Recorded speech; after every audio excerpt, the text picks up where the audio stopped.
अस्सलामुअलैकुम। मैं हूँ राना मोहम्मद अबू बकर और मैं अपने यूट्यूब चैनल से बात कर रहा हूँ। आपको पता है कि अभी 2 दिन पहले से बाबा जी खादिम हुसैन रिजवी रहमतुल्लाह अलैह का उर्स मुबारक गुज़रा है। उसमें पाकिस्तान के बड़े नामी ग्रामी शोरा और औलिया समझ लें और बड़े बड़े बुज़ुर्गान दीन सूफ़ी और आलिम मुफ्ती वहाँ पे पहुँचे और सब ने अपनी अपनी तकारीर के ज़रिए बयानात के ज़रिए जो है आवाम को मसाइल बताए और बाबा जी के फ़ज़ाइल बताए।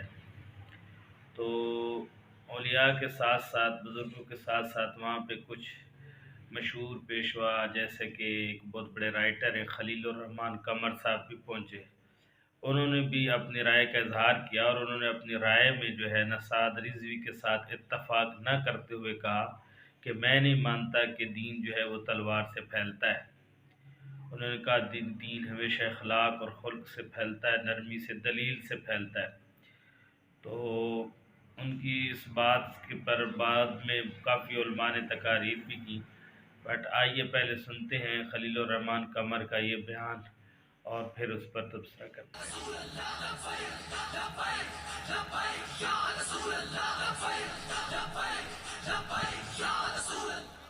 तशरीफ लाते हैं माया नाज कालम निगार खलीलुर रहमान कमर साहब।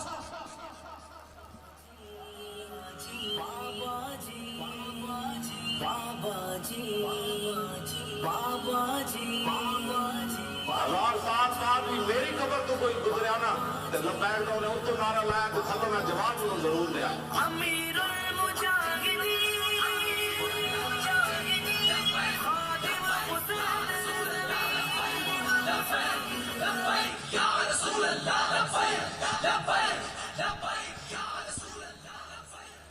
बिस्मिल्लाहिर्रहमानिर्रहीम।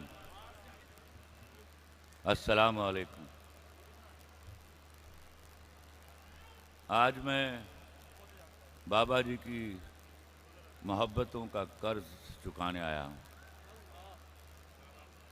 उनके कहे हुए अल्फाज आज भी मेरे कानों में गूंजते हैं। एक ज़माना था मैं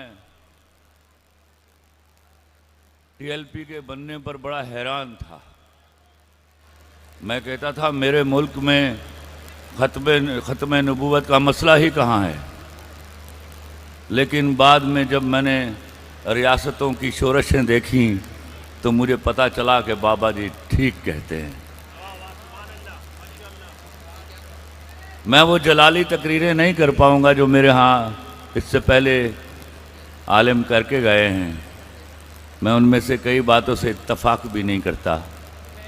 मैं कभी नहीं मानूंगा कि इस्लाम तलवार से फैला था। मैं आज भी आपके हाथ जोड़ के कहता हूँ, कोई ऐसा गोर ईजाद कीजिए कि हम नबी सल्लल्लाहु अलैहि वसल्लम के एक झंडे तले इकट्ठे हो जाएं। हमें दलील से, तबलीग से इस्लाम को फैलाना होगा और जहाँ दलील बाकी नहीं रहती वहाँ तलवार उठाई जाती है। मेरे नबी ने जितनी जंगें लड़ी हैं वो जंगें उन पर मुसल्लत की गई थी। मैं आप लोगों से हाथ जोड़ के कहता हूँ, आप कुरान शरीफ को तर्जुमे के साथ पढ़िए और जानिए कि किसी मुसलमान को ईज़ा पहुँचाना खुदा के लिए इंतहाई तकलीफ़ दे है। मेरे नबी सल्लल्लाहु अलैहि वसल्लम पर के लिए बड़ी बड़ी तकलीफ़ दे है। और इसी तरह बाबा जी जो आपको यहाँ तक ले कर आए हैं इश्क़ रसूलुल्लाह सल्लल्लाहु अलैहि वसल्लम में, उनके लिए भी बड़ी तकलीफ़ दे है। अल्लाह के वास्ते अपने बीच में यगानगत पैदा कीजिए, तरक्की और प्रोग्रेशन की तरफ जाइए। आप ये जो मोबाइल दिखा रहे हैं ना, ये किसी मुसलमान ने ईजाद नहीं किए हुए। इन्हीं को बैठकर गालियां दे रहे हैं आज हम। खुदा के वास्ते इनके तसल्लुत से छुटकारा हासिल करने का एक ही तरीका है, इजादात कीजिए, आगे बढ़िए। भिखारियों ने ना कभी कोई चीज़ ईजाद की है, ना कभी कोई इनोवेशन की है, ना उन्होंने कभी कौम और उम्मतों को कोई फ़ायदा दिया है। अल्लाह और अल्लाह के रसूल के मानने वाले हो, ख़त्म नबूवत के मानने वाले हो, तो मैं आपको अच्छी तरह समझा दूं ये बात। बाबा जी एक प्रोग्रेसिव आदमी थे। अल्लाह के वास्ते आगे बढ़िए, पढ़िए, लिखिए, इजादात कीजिए। एक इजाद आपको इन सब लोगों से मोतबर कर जाएगी, और बजाय इसके कि आप ललकार कर किसी को डराने लगें, आप अपनी इजाद से डराने का तरीका ढूंढिए, तब ही डरेंगे ये। मैं आपसे इजाज़त लूँगा।